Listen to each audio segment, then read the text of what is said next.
Salam sejahtera bagi kita semua. Perkenalkan, saya Grace Yolanda Sibarani. Pada kesempatan kali ini saya akan memaparkan hasil presentasi saya sebagai bentuk pemenuhan ujian akhir semester untuk mata kuliah Manajemen Keuangan Internasional.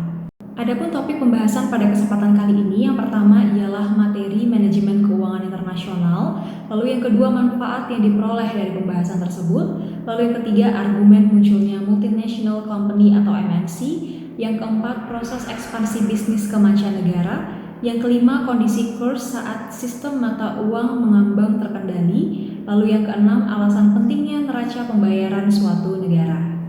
Yang pertama ialah topik tentang materi manajemen keuangan internasional.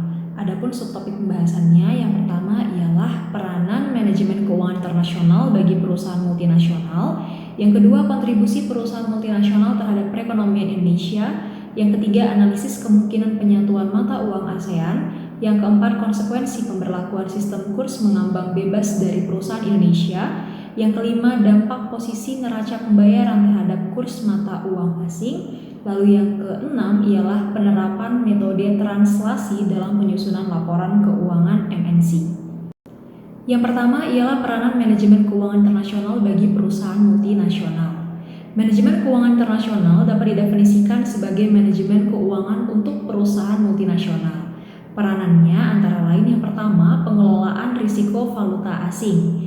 Lalu yang kedua, optimalisasi struktur modal. Dalam hal ini, perusahaan multinasional memerlukan struktur modal yang optimal untuk mendanai operasi dan investasi mereka di berbagai negara yang melibatkan penilaian yang cermat terhadap pembiayaan internal dan eksternal untuk meminimalkan biaya modal. Lalu yang ketiga ialah pengelolaan likuiditas. Selanjutnya ialah kontribusi perusahaan multinasional terhadap perekonomian Indonesia. Kontribusi tersebut antara lain yang pertama meningkatkan kinerja perdagangan. Perusahaan asing masih memainkan peran besar dalam mendorong ekspor manufaktur Indonesia. Meningkatkan perdagangan akan mempercepat pertumbuhan ekonomi yang merupakan bagian penting dari kontribusi foreign direct investment dan perusahaan multinasional ke perekonomian Indonesia. Lalu yang kedua, peningkatan teknologi, yaitu perkembangan industri yang menguntungkan menunjukkan bahwa proses transfer teknologi juga akan terus berlanjut. Lalu yang ketiga ialah analisis kemungkinan penyatuan mata uang ASEAN.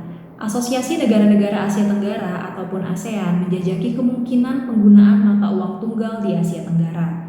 Mata uang tunggal diharapkan akan mengarah pada integrasi ekonomi yang lebih besar di antara negara-negara anggota ASEAN, sehingga memungkinkan pergerakan barang, jasa, dan modal yang lebih mudah di wilayah ini.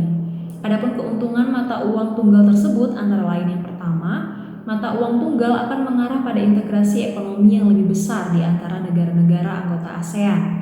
Lalu dengan adanya mata uang tunggal, bisnis dan individu tidak lagi perlu menukar mata uang saat melakukan transaksi lintas batas. Hal ini akan menurunkan biaya transaksi dan menghitung risiko fluktuasi mata uang.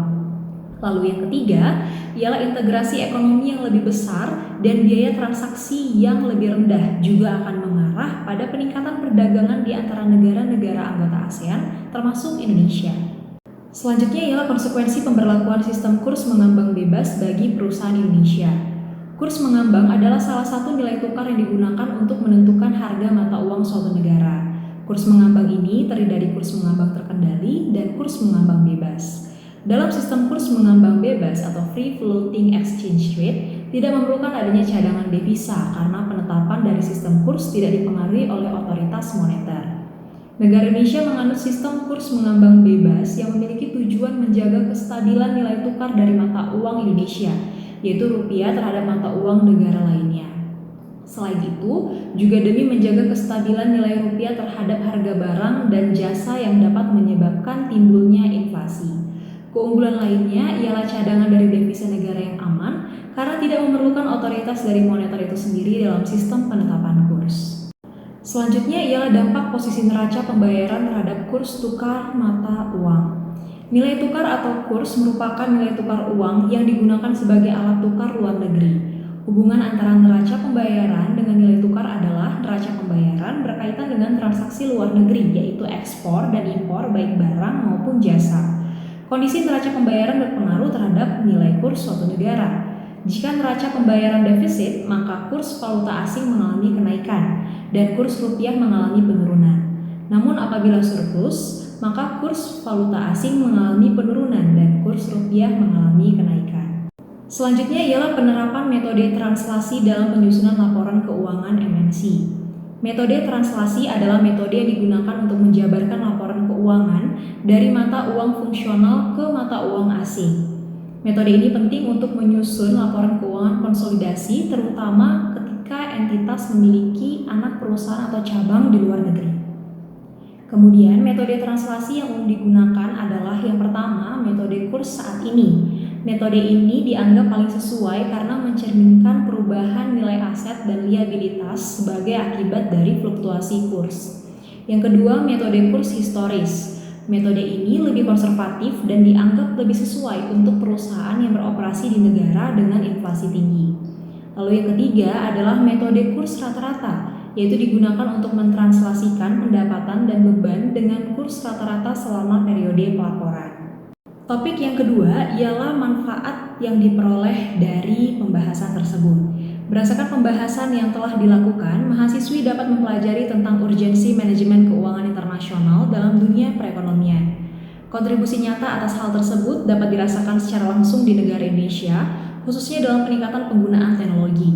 Perkembangan industri memberikan dampak positif dalam proses transfer teknologi yang akan membantu masyarakat untuk meningkatkan kinerja dan keuntungan dalam kehidupan sehari-hari. Topik yang ketiga ialah argumen munculnya multinational company atau MNC. Yang pertama adalah teori keunggulan absolut oleh Adam Smith. Teori ini menyatakan bahwa negara yang memiliki keunggulan absolut atau lebih efisien dalam memproduksi suatu barang dibandingkan dengan negara lain akan mendapat keuntungan dari perdagangan internasional. Yang kedua ialah teori keunggulan komparatif oleh David Ricardo. Teori ini menyatakan bahwa bahkan jika suatu negara tidak memiliki keunggulan absolut dalam memproduksi semua barang, ia tetap dapat menguntungkan dari perdagangan internasional dengan mengkhususkan diri dalam produksi barang di mana ia memiliki keunggulan komparatif. Perusahaan multinasional dipimpin oleh perusahaan induk yang berlokasi di negara asal. Kemunculan perusahaan multinasional telah mematahkan asumsi dasar teori keunggulan komparatif yang dikemukakan oleh Adam Smith dan David Ricardo, yaitu yang pertama, perusahaan multinasional memiliki kesempatan investasi yang lebih luas daripada perusahaan lokal. Dan yang kedua, perusahaan multinasional memiliki kemampuan yang lebih baik dalam hal pembiayaan dibandingkan perusahaan lokal. Dan yang ketiga, perusahaan multinasional di suatu negara asing sering menemui masalah akibat perbedaan budaya, kebiasaan, dan bahasa. Selanjutnya topik yang keempat ialah proses ekspansi bisnis ke mancanegara. Adapun proses ekspansi bisnis ke mancanegara antara lain yang pertama yaitu perkuat mutu produk yang ditawarkan. Lalu yang kedua, pelajari selera pasar. Pastikan produk yang ditawarkan sesuai dengan permintaan pasar. Dan yang ketiga ialah siapkan sumber daya keuangan. Menyusun anggaran yang mencakup semua biaya yang mungkin timbul selama proses ekspansi. Hal ini termasuk biaya pemasaran, pengiriman, dan biaya operasional lainnya. Lalu yang keempat ialah mencari mitra lokal dan persiapan logistik. Dengan bekerja sama dengan perusahaan atau individu lokal yang sudah berpengalaman, kamu dapat lebih mudah beradaptasi dengan kondisi pasar yang baru. Pihak lokal tidak hanya dapat membantu dalam memahami regulasi dan tren pasar, tetapi juga membuka akses ke jaringan bisnis yang lebih luas. Lalu yang kelima, memahami regulasi dan siapkan dokumen yang dibutuhkan. Setiap negara memiliki aturan produk pajak, tarif impor, dan dokumen yang berbeda-beda. Oleh karena itu, pemahaman mendalam mengenai regulasi di negara tujuan sangat penting untuk menghindari permasalahan hukum. Selanjutnya topik yang kelima ialah kondisi kurs saat sistem mata uang mengambang terkendali. Kurs mengambang adalah sistem di mana nilai tukar mata uang ditentukan oleh pasar tanpa intervensi pemerintah atau bank sentral. Dalam sistem ini, nilai tukar bisa naik dan turun berdasarkan permintaan dan penawaran di pasar valuta asing. Salah satu jenis sistem kurs mengambang adalah sistem kurs mengambang terkendali. Sistem ini merupakan suatu sistem nilai valuta asing yang di mana pemerintah dan pasar mempunyai hak yang sama untuk menentukan nilai tukar valuta asing. Dalam sistem mata uang mengambang terkendali atau managed float, kurs mata uang tidak berfluktuasi tinggi seperti dalam sistem mengambang bebas atau free float, tetapi juga tidak sepenuhnya tetap seperti dalam sistem kurs tetap. Bank sentral atau pemerintah biasanya memiliki peran untuk mempengaruhi nilai tukar, tetapi tetap membiarkan pasar untuk menentukan harga mata uang. Dibandingkan dengan sistem mengambang bebas, fluktuasi kurs akan lebih terbatas karena adanya intervensi. Selanjutnya ialah topik keenam, yaitu tentang alasan pentingnya neraca pembayaran suatu negara. Yang pertama ialah memberikan gambaran tentang kinerja ekonomi suatu negara, termasuk pertumbuhan ekspor dan impor, investasi asing, dan pinjaman luar negeri. Lalu yang kedua, dapat memberikan wawasan tentang potensi pasar baru dan peluang investasi di negara tersebut. Lalu yang ketiga, neraca pembayaran, khususnya defisit ataupun surplus pada akun berjalan dapat mempengaruhi nilai tukar mata uang suatu negara. Lalu yang keempat, hal ini juga akan mempengaruhi biaya operasional perusahaan, terutama bagi perusahaan yang memiliki transaksi internasional. Jika sebelumnya merupakan alasan bagi manajer keuangan, maka berikut adalah alasan bagi investor. Yang pertama, neraca pembayaran dapat memberikan gambaran tentang stabilitas ekonomi dan politik suatu negara. Lalu yang kedua, neraca pembayaran dapat memberikan informasi tentang risiko yang terkait dengan investasi di suatu negara, termasuk risiko mata uang, politik, dan juga ekonomi. Lalu yang ketiga, neraca pembayaran dapat memberikan indikasi tentang peluang keuntungan dari investasi di suatu negara. Dan yang keempat, dapat memberikan indikasi tentang potensi pertumbuhan ekonomi suatu negara yang dapat mempengaruhi nilai investasi mereka. Demikianlah hasil presentasi yang dapat saya sampaikan sebagai bentuk pemenuhan ujian akhir semester mata kuliah Manajemen Keuangan Internasional. Semoga bermanfaat dan salam sejahtera untuk kita semua.